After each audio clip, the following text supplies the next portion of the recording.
என் அன்பு உள்ளங்களுக்கு வணக்கம். இன்னைக்கு கோவில் மிளகு பொங்கல் தான் செய்யலான்னு இருக்கிறேங்க. ரொம்ப ஈஸி. இப்போது பச்சரிசி இந்த டம்ளரில் சின்ன டம்ளர் தான், ஒரு டம்ளர் ஊற வச்சேன். இதே டம்ளர்லேயே 1/4 டம்ளர் பாசி பருப்பு ரெண்டே ஒன்றா ஒரு அரை மணி நேரம் ஊற வச்சுருக்கிறேங்க. இப்போ இந்த டம்ளரில் 1/4 டம்ளர் மொத்தமாக வருது அரிசியும் பருப்பும். இந்த டம்ளரில் 4 டம்ளர் தண்ணி ஊற்றிக்கலாங்க. ஊற்றி நல்லா குழைய வேக வச்சுக்கலாங்க. இதுக்கு தேவையான உப்பு போட்டுக்கலாங்க. போட்டு குக்கர் மூடி வச்சு மூடி ஒரு 5 விசில் விட்டுக்கலாங்க. பொங்கல் சூப்பராக ரெடி ஆயிடுச்சுங்க. இப்போ இதுக்கு ஒரு தாளிப்பு கொடுத்துடலாங்க. அதுக்கு தேவையான பொருள் பார்த்தீங்கன்னா 1 ஸ்பூன் நெய் விட்டுக்கலாங்க.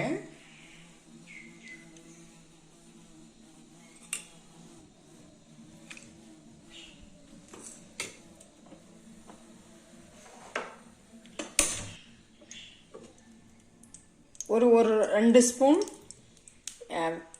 நல்லெண்ணெய் விட்டுக்கலாங்க.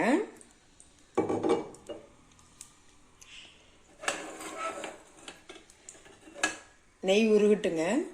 நெய்யும் எண்ணெயும் காஞ்சிடுச்சுங்க. இப்போ ஒரு 5 முந்திரி பருப்பு, கொஞ்சம் இஞ்சி துண்டு, மிளகும் ஜீரகமும் நுணுக்கி வச்சுருக்கிறேன், தட்டி வச்சுருக்கிறேன், கறிவேப்பிலை ஒரு கொத்துங்க. இப்போ இதெல்லாம் போட்டுடலாங்க.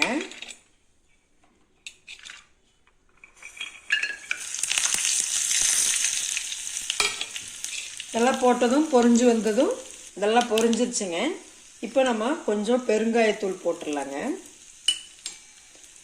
போட்டு இந்த தாளித்தை இந்த பொங்கலில் கொட்டிடலாங்க.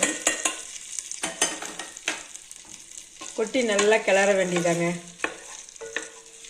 அவ்வளோதாங்க, பொங்கல் சூப்பராக ரெடி ஆயிடுச்சுங்க. கோவில் மிளகு பொங்கல் ரெடி. பொங்கல் இந்த ஸ்ட்ரக்சரில் வரணுங்க.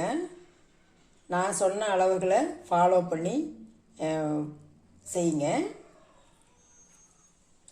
இந்த மாதிரி செஞ்சால் சாப்பிட பத்தாதுங்க. நல்ல திகட்டும், நல்ல டேஸ்ட்டாக இருக்கும். சீக்கிரமும் பண்ணிடலாம். நமக்கு டைமும் மிச்சமாகும். நம்ம நினச்ச உடனே பண்ணுற ஒரு டிஃபன் பார்த்திங்கன்னா பொங்கல் தான். நான் சொன்ன அளவுகளை ஃபாலோ பண்ணி செய்யுங்க.